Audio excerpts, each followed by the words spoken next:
Hello, everyone. We're just going to give it a few seconds so everyone can connect to audio.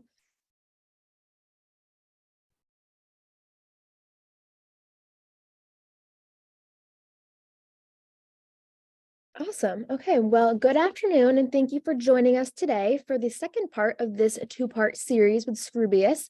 Thank you, Lily, for coming back this week. We're looking forward to hearing more from preparing the pitch. So we're actually just going to jump right into it.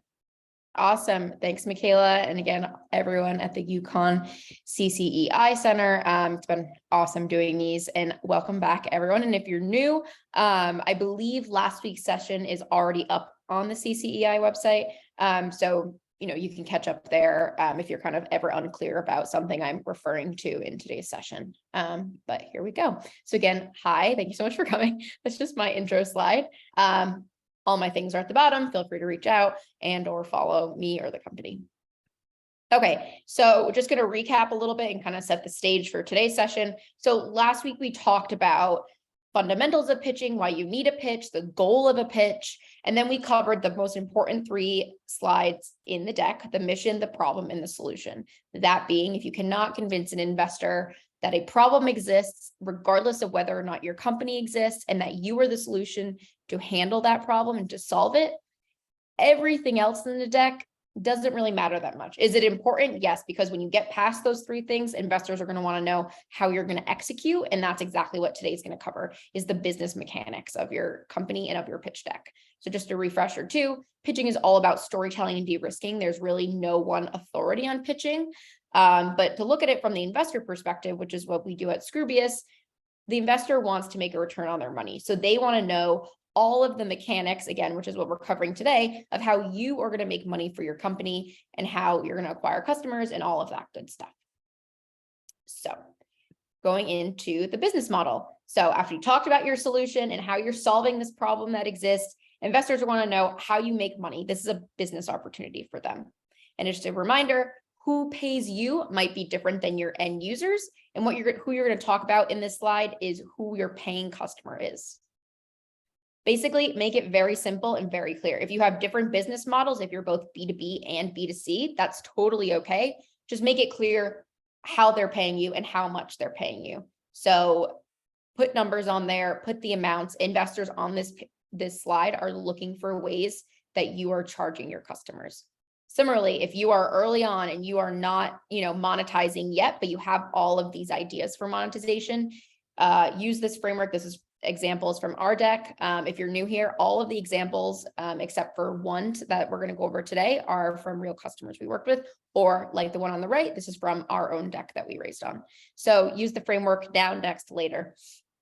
When you're young and scrappy and you're just kind of just starting out, investors know you're a startup. It's okay if this is just preliminary pricing. Put that, and then on the next and later, you can put future monetization plans as your product and company grows. So just make it very clear on this, who's charging you, what you're charging them, who you're charging and what you're charging them. And then if you want, and you're early on, you can talk about future monetization options if you're not there yet. We always get questions, should I include projections? And the answer is it's up to you. Our recommendation is you don't, especially if you're an early stage company. Investors tend to hang on them, and financials are inherently sensitive information, and you can't expect an NDA from an investor. And this is extremely valid if you are a female founder or a founder of color. Investors are known to hang on those things and try to poke holes in them, when really for this first intro 5-minute pitch, you should be focusing on getting the investor's attention on your whole idea and the problem you're solving. I always tell founders, and this is my personal opinion, if an investor in this first 5-minute deck needs to see financial projections, then they might not be the right investor for you. An investor, in my opinion, shouldn't have to know these things until they enter diligence. So if you have projections, great, put them in an appendix, and when it's time for diligence, pull them out. But in this first intro deck, where your goal is to just convince the investor that you're worth spending more time on, I would say leave them out. But again, it's up to you. We have the stat here from DocSend. Of all the docs sent, only 35% included financials. So, take that with a grain of salt. All right. Market size. So after those first 3 slides at the beginning that we covered last week, I would argue that this is the next important slide because it tells investors how much money you could potentially make, which is obviously super important for them. If they are from a fund, a VC fund, they are looking to make at least 10x return, not only for themselves, but for the entire fund, which is super important. And it makes it even more important because there's two ways that you can approach market sizing. There's top down, which is what you see a lot of times where you'll go online, do some research, and then say, if we get this percent of this $300 billion market, then, our TAM is this. That's great. But the only thing is it's not really that credible to investors because there's a lot of spend in that stat that has nothing to do with your company. It's not particular to your business. And actually, it's not how investors do market sizing. How investors do market sizing is they use the bottom-up approach. And we're going to go through an exact example today of how to calculate that. But basically what it does is it incorporates your customer segments and your business model to make really specific assumptions about your business. It might, but is usually not as big as the TAM that you would have in a top-down approach, but it is more credible, which is important. And investors, I've talked to plenty of investors, they've told me that they like seeing how the founder, it's a good way for them to see how the founder approaches and thinks about all of these different factors intersecting. Some terminology, you might know this, but can't not cover this in a pitch workshop. TAM, SAM, and SOM, we're going to run through it. Your TAM is your total addressable market. This is where that bottom-up number comes from. If everyone who could buy your product did buy your product, you had 100% market share, what would that look like?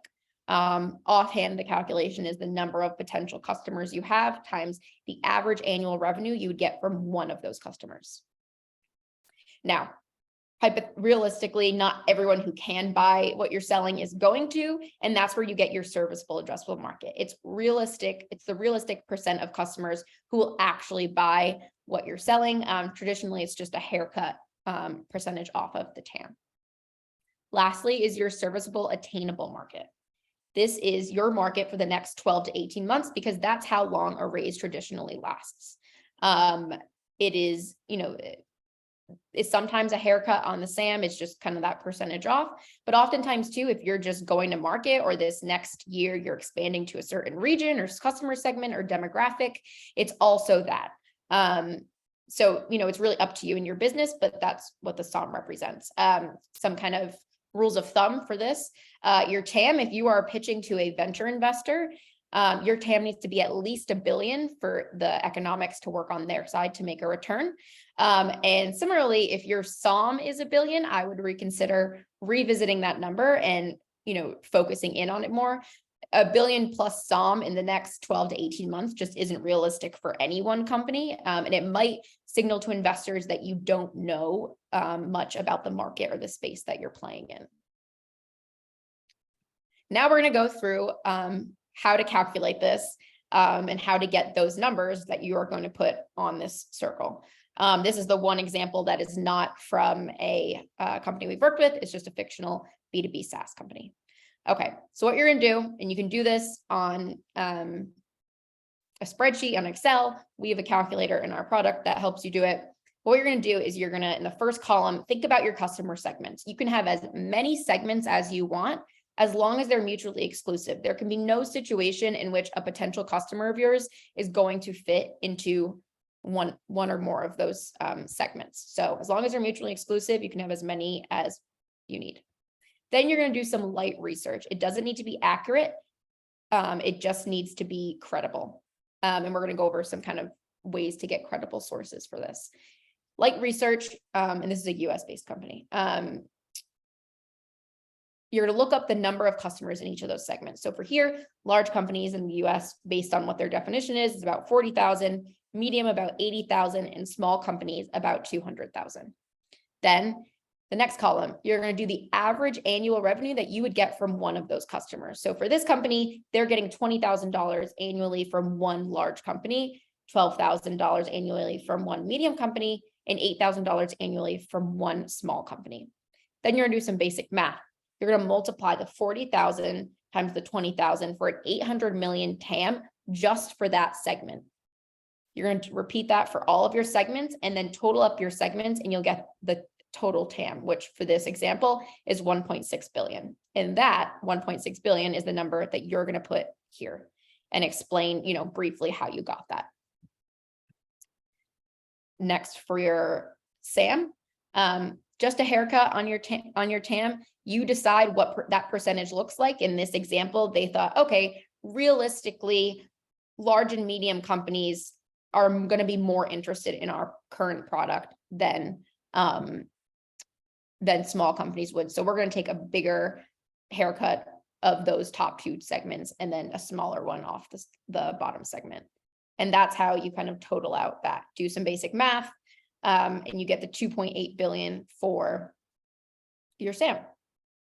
And lastly, your SOM. I had said before, if you are just, if you have a certain demographic or a certain customer segment you're kind of focusing on in the next 12 to 18 months, then that would obviously require some secondary research. But if you are just taking a haircut, which is totally fine, same thing, they decide, okay, we're really going to focus in on large companies here. Those are kind of who we want to go towards in our next 12 to 18 months.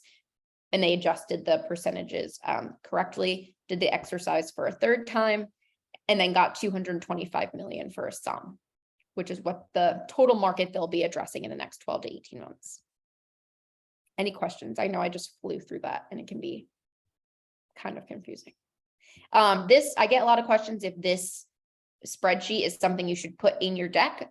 It's not something that you need in your core deck that you're sending ahead. However, it is something that's really good to have in an appendix. And if an investor ever questions you on it or asks how you got numbers, it's a great thing to pull up. And so they can see, exactly how you calculated it. Now, some good sources for sizing data. We all know the government sites. Those are super credible, Census and the business.gov sites, but also industry and trade associations release their own reports. And my favorite, industry incumbents. Find a public company in your space who you might consider even a competitor. Go on their website and go to their investor news or investor update section. It'll sometimes be in the bottom footer or at the top. And look at their reports. They have the money to and do pay market research firms large amounts of money to do very, very accurate research on the space and on different numbers and customer segments. So use that as a resource. They're required to post all of these for their investors and make the information public. So it's a really great source for credible data. Okay, so we just talked about the landscape at large and what that looks like. Now we talk about your competition, how you fit into that landscape. There's normally 2 ways to do this, or I should say you see 2 different approaches normally. One is, the first is kind of the 2x4 matrix where you're somewhere up and to the right. Some investors like that, a lot don't, because it doesn't get as specific as they would like to see you get with your company and what your offerings are. So there's that. It also relies on 2 assumptions that, one, the investor is going to agree with whatever you put as the axes on that graph, and it's assuming that the investor agrees with where you place your competitors, right? So why are you up and to the right, but Microsoft's down and to the left? We recommend using a chart. It just makes it much more clear and you can get really specific. So what you're going to do is put yourself in the shoes of a customer. Why would they choose your product or what you're selling over someone else, over a competitor? You're going to list those as your customer benefits. You want 5 or 6. Specificity is really important here. I always say quantification helps. For example, instead of fast onboarding time, which could be pretty subjective, onboards in 5 minutes or less is much more clear and specific. Then you're going to put yourself in the first column because you're the best and you're going to get all checks for that reason. And then you're going to put your competitor logos in checks and X's throughout where it makes sense. You could put fractional checks if that's relevant. Or not, most decks I see have just the full checks and X's, but if a competitor has a fractional part of a differentiator, then you can, signify that. One big red flag is if you say that you have no competitors. That is a big red flag to investors because it indicates that you don't know the space well enough. Just because there's a company that you might not know exists or is playing in your field, investors see hundreds of decks a week. So they know about that 2-person team in Kalamazoo, Washington, who's working exactly on what you're doing. So you definitely want some competitors, and also competition is not a bad thing. It actually validates the that a problem really exists, which is a risk that is there. It validates that a problem exists and that people are willing to pay for it. So, competition is not a bad thing. I suggest embracing it and just, again, making it clear why someone would choose you. Okay. Next is why now. This is not in every framework, but it is in ours because it's super important to show why now is the right time for your company to be raising, or why now is the right time in the macro sphere of everything happening. A lot of companies and startups fail because the world just simply isn't ready to adopt them yet. That momentum's not there. If you're going to mention COVID, make sure you mention that you were accelerated and not defined by COVID. This example is actually from a company who had gone through Y Combinator, and she does remote eye exams, which, as I'm sure you can guess, did phenomenally during the pandemic. But it's important, what's important that she did was she said, okay, we were accelerated because of COVID. We did better because of COVID, but we're here to stay. This isn't something that's just happening because of the pandemic. So it's important to kind of make that clear. Sorry if you can hear my dog. So there's different ways you could show this. So one is user or market feedback or quotes. So again, this is from our deck, finding thought leaders in the space to show why now, on a macro level is important for your company to exist in the world, why the world is ready for something like your company. And using quotes from your investors or from, leaders in the space can help that. Or if you have early users or adopters, getting quotes from your customers as well is good to show that. What I mostly see for this is a timeline, and that's for a few reasons. One, it can show why you're raising, and it can show a lot of things on kind of a condensed space. You can show it in years or in quarters.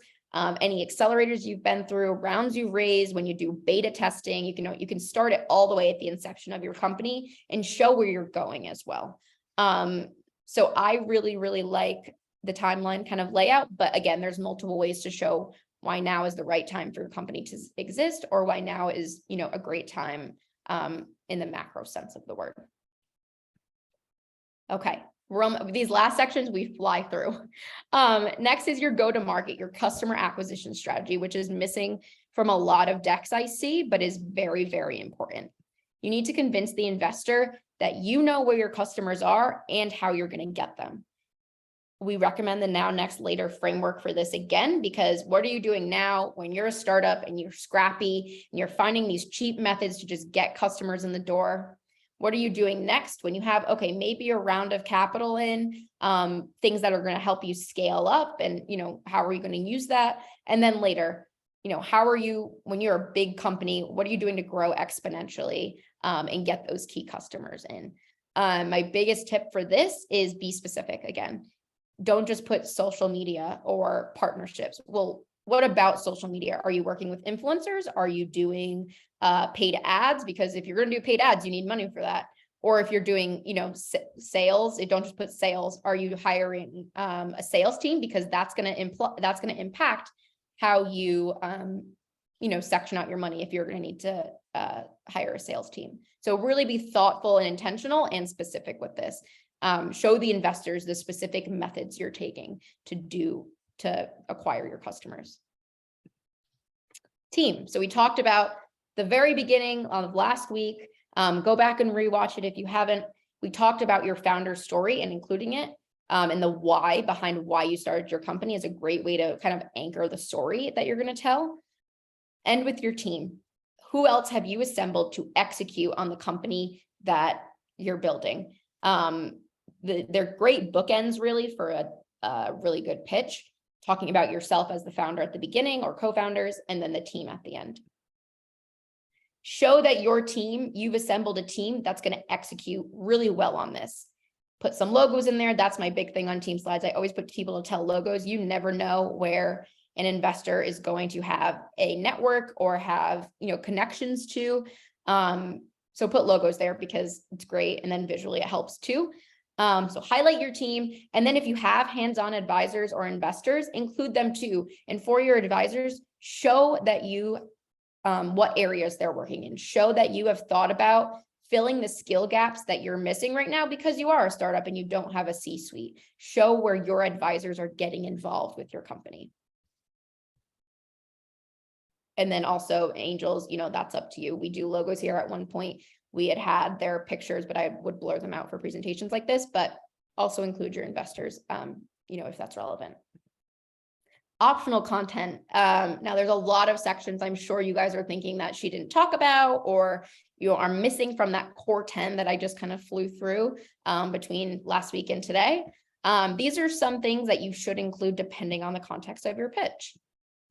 We kind of went over this, financial projections, but if you are going to include them, or if you know an investor wants them, make sure that they're believable and that they're reasonable. Don't manufacture a hockey stick just for the sake of having one, because investors will poke holes in that. Understand how you can pull and use each number as a lever and how that affects the overall projection. And then also understand the assumptions and the alternative scenarios if you don't reach a number, or what needs to happen so you do have to reach that number. Just really know your financials inside and out if you're going to include them. And again, if you know an investor wants them, and you're kind of further down the line, if you're in diligence, then please include your financial projections. But our recommendation is for those first kind of send ahead cold intros, 5-minute deck, the first time they're ever meeting you, you don't really need them. But if you do include them, this is how to do them. The raise. So a lot of people are probably wondering, why didn't she include the ask? And that is because the SEC is super, super strict about general solicitation. And I'm sure you see it everywhere. You see it on Twitter, you see it on Slack groups. People will just throw out how much they're raising. And it's important to know that that's actually illegal. And why that's important is because, one, if you take money from someone who is not a known accredited investor or a fund, you could be setting yourself up for some serious financial trouble in the future if you have to pay them back, and the legalities surrounding that. Additionally, if you take money from someone or are seen generally soliciting without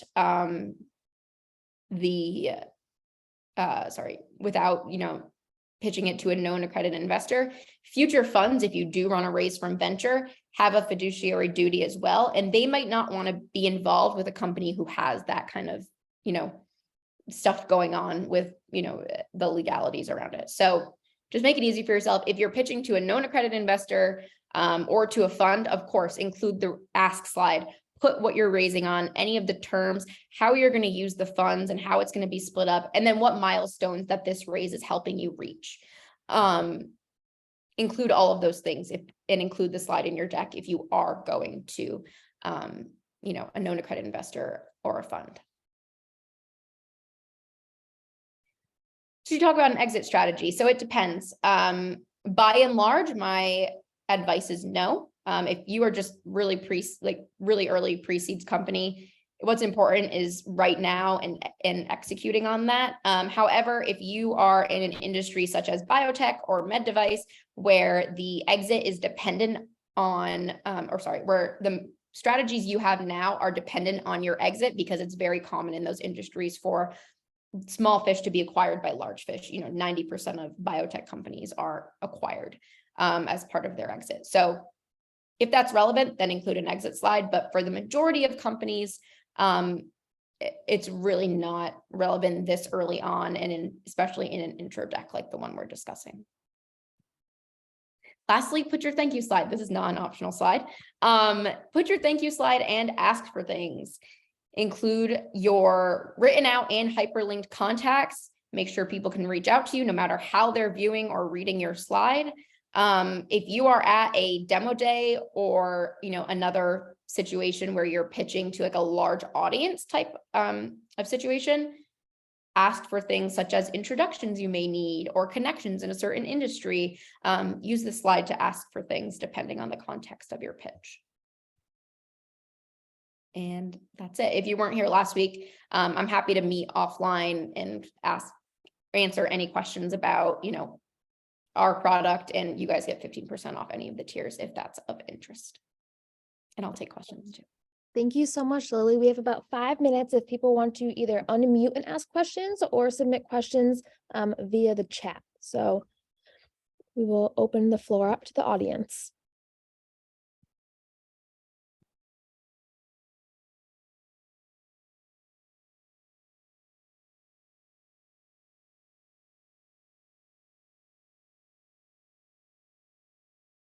quiet bunch today.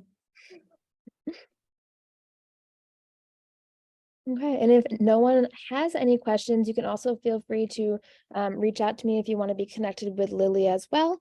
And we will have this recording up on the CCI website within the next few days if you would like to refer back to it or send it to other people in your network. Oh, wait, we have we someone have a in the question. chat. Can disruptive models of innovation fulfill the need to show future exponential growth? If you would like to unmute or elaborate, I would love to answer your question. I'm just kind of confused at what you're asking specifically.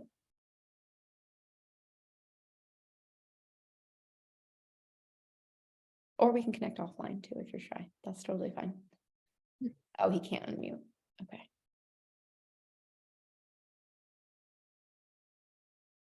Okay, well, if there are no more questions, Lily, is there another slide after this? Yeah, there is actually. Awesome, thank you. I got you. So please tune in again on January 30th at 12 p.m. where Elizabeth Hill will be joining us to discuss increasing your income and impact by sharing your story. So thank you again so much, Lily, for joining us the last 2 weeks, and I hope everyone has a great rest of their day. Absolutely. Thanks so much, guys. Thank you, Lily.